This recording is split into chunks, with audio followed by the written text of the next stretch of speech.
Assalamualaikum warahmatullahi wabarakatuh. Perkenalkan, nama saya Wiwi Jafar Mustafa. Saya dari Institut Agama Islam Negeri Salatiga atau sering dikenal sebagai IAIN Salatiga. Saya mengambil Fakultas Usuluddin Adab dan Humaniora, Prodi Sejarah Peradaban Islam. Video ini ditujukan guna untuk memenuhi tugas Sejarah Peradaban Islam Klasik oleh Bapak Dosen Ahmad Faidi M.Hum.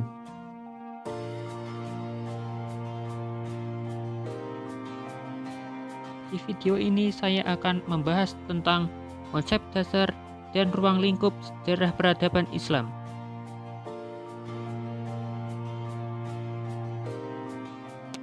Lalu, apa saja yang akan kita bahas? Sejarah peradaban Islam mencakup beberapa hal yang perlu dipelajari. Tentunya, yang paling utama, kita akan membahas seputar sejarah peradaban Islam dan kita juga akan membahas asal-usul kebudayaan dan peradaban Islam. Mengapa sejarah masih dipelajari sampai saat ini? Lalu, apakah gunanya kita mempelajari sejarah tersebut?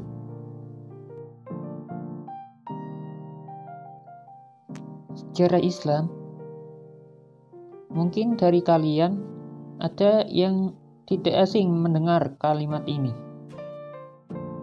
Entah kalian mendengarnya dari pembelajaran di sekolah ataupun dalam masyarakat. Tapi, apakah kalian mengetahui arti dari kata tersebut? Sejarah. Apakah sejarah itu? Mungkin kalian ada yang berpikir bahwa sejarah hanyalah sesuatu peristiwa yang terjadi di masa lampau. Tapi, apakah pengertian sejarah hanyalah sebatas itu saja? Tentu saja tidak.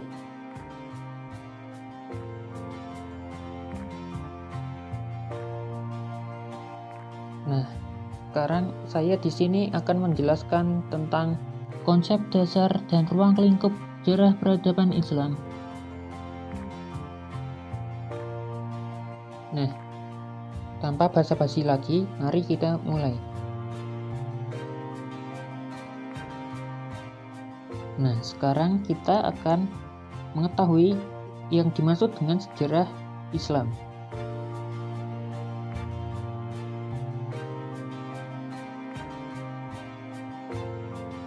Sejarah berasal dari bahasa Arab sajarotun, yang artinya pohon atau tarik. Mengapa sejarah diibaratkan sebagai pohon? Ya, sejarah merupakan suatu peristiwa yang terjadi di masa lalu yang dapat mempengaruhi lingkungan sekitar, juga kehidupan setelahnya.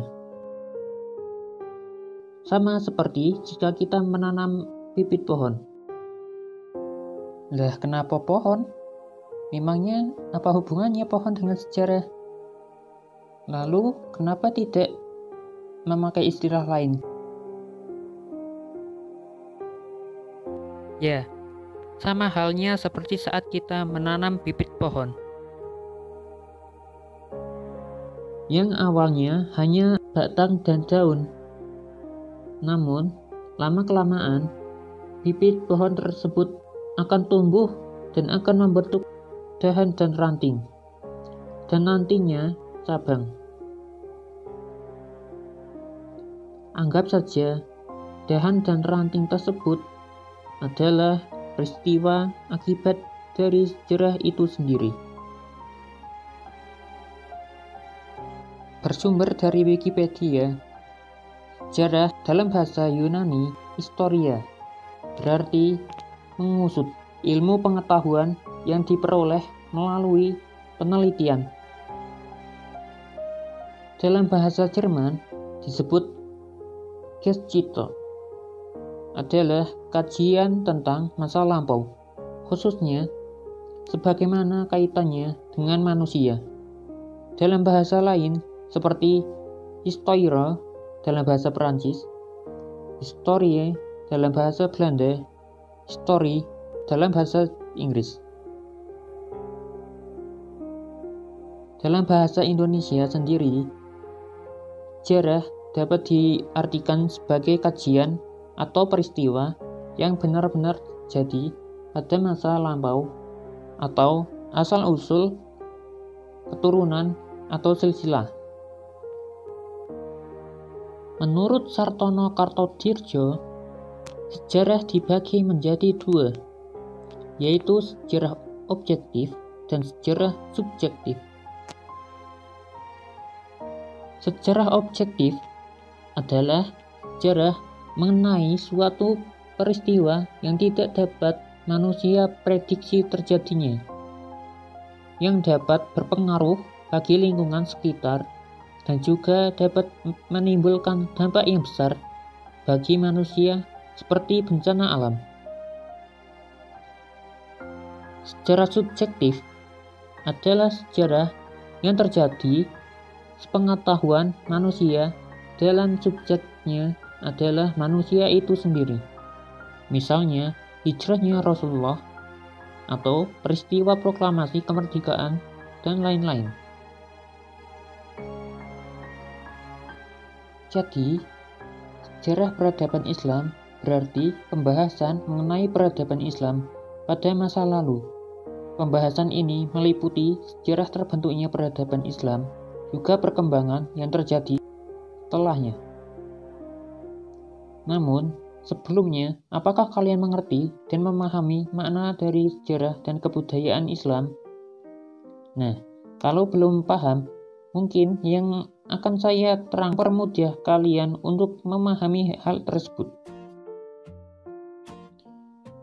Kata kebudayaan dalam bahasa Inggris disebut dengan kultur, yang berarti pembangunan atau penciptaan yang didasarkan pada kekuasaan manusia, baik pembangunan jiwa, pikiran, dan semangat melalui latihan dan pengalaman yang terrealisasikan ke dalam bentuk nyata seperti pemikiran, perbuatan, atau perilaku dan benda.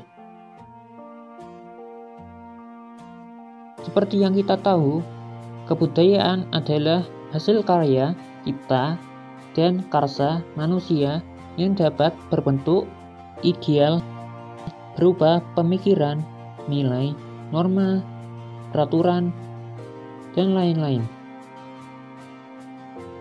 Bentuk lainnya adalah perilaku atau aktivitas yang berpola. Maksudnya adalah seperti moral, etika, atau tingkah laku dari diri sendiri. Serta yang terakhir adalah benda maupun non-benda. Contohnya dari benda adalah alat-alat kerajinan, candi, arsitektur, ataupun bangunan-bangunan seperti rumah adat, dan lain-lain. Maupun yang berupa non-benda adalah seperti tarian, upacara keagamaan, ataupun tradisi yang ada di setiap daerah. Dikutip dari slideshare.id, menurut Kunta Jaraningrat, kebudayaan terdiri dari 7 unsur.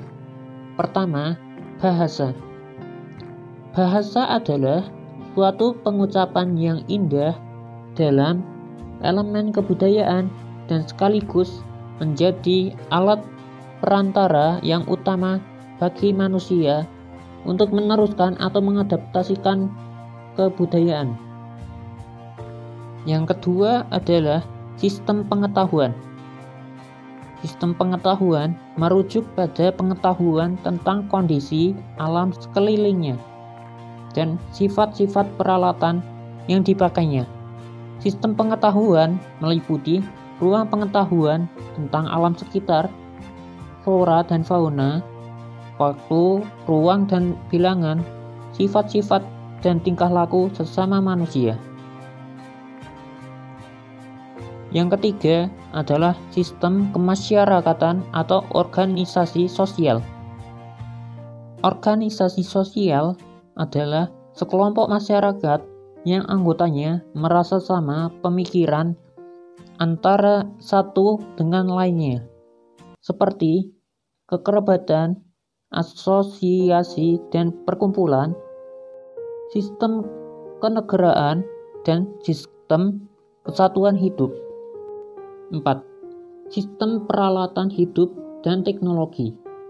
Yang dimaksud dengan teknologi adalah sejumlah keseluruhan teknik yang dimiliki oleh para anggota suatu masyarakat, meliputi keseluruhan cara bertindak dan berbuat. Dalam hubungannya, unsur teknologi yang paling menonjol adalah kebudayaan fisik yang meliputi alat-alat produksi, senjata, wadah makanan dan minuman, pakaian dan perhiasan, tempat berlindung, serta alat transportasi.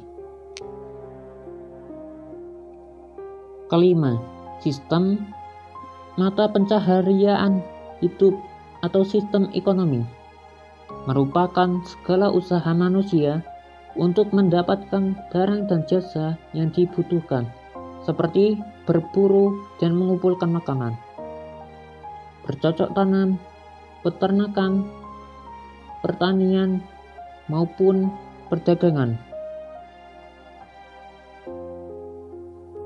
Keenam, sistem religi dapat diartikan sebagai sebuah sistem yang terpadu antara keyakinan dan praktek keagamaan yang berhubungan dengan hal-hal suci dan tidak terjangkau oleh akal. Sistem religi yang meliputi sistem kepercayaan, sistem nilai dan pandangan hidup, komunikasi keagamaan, dan upacara keagamaan. Sedangkan yang ketujuh adalah kesenian. Dapat diartikan sebagai segala hasrat manusia terhadap keindahan. Bentuk keindahan itu timbul dari permainan imajinasi kreatif yang dapat memberikan kepuasan batin terhadap manusia, seperti halnya kesenian dalam 3 garis besar, yaitu seni rupa, seni suara, dan seni tari. Sedangkan peradaban lebih cenderung dimaknai sebagai manifestasi kemajuan mekanis yang direfleksikan dalam bentuk politik, ekonomi, dan teknologi. Bersumber dari Wikipedia, peradaban atau tamadun memiliki berbagai arti dalam kaitannya dengan perkembangan manusia. Seringkali istilah ini digunakan untuk merujuk pada suatu masyarakat yang kompleks, dicirikan oleh praktik dalam pertanian, hasil karya, dan pemukiman.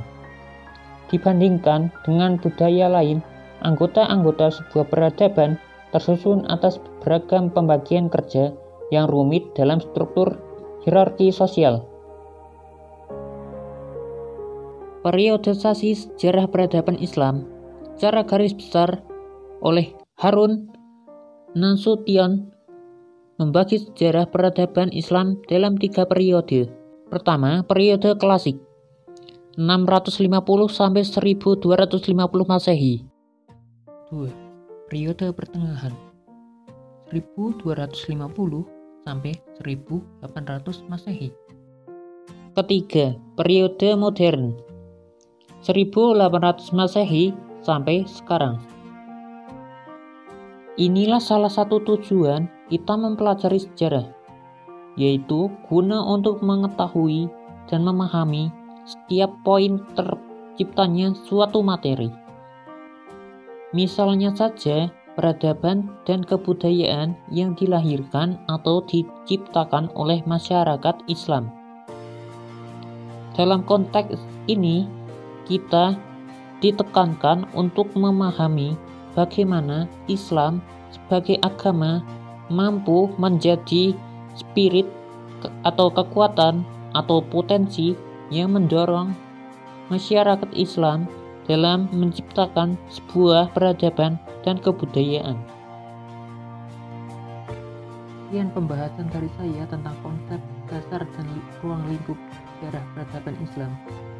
Saya mohon maaf bila ada salah kata atau tutur kata yang kurang berkenan.